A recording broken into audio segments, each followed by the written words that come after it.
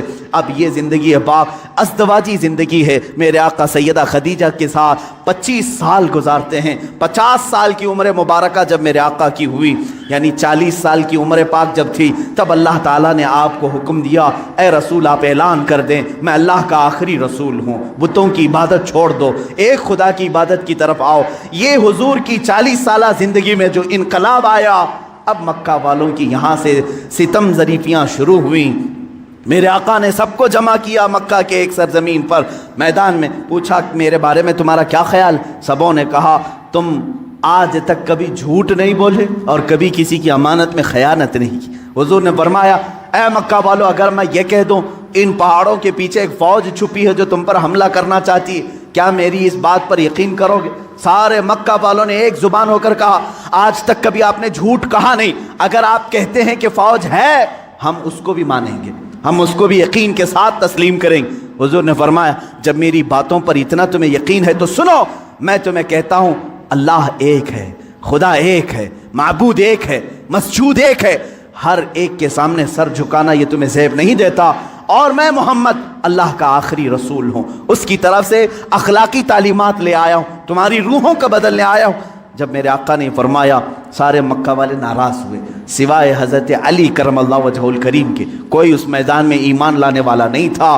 حضور پاک صلی اللہ علیہ وسلم کی دعوت کی ابتدا صرف 2 لوگوں سے شروع ہوئی، ایک حضرت علی سے، دوسرے حضرت خدیجہ سے۔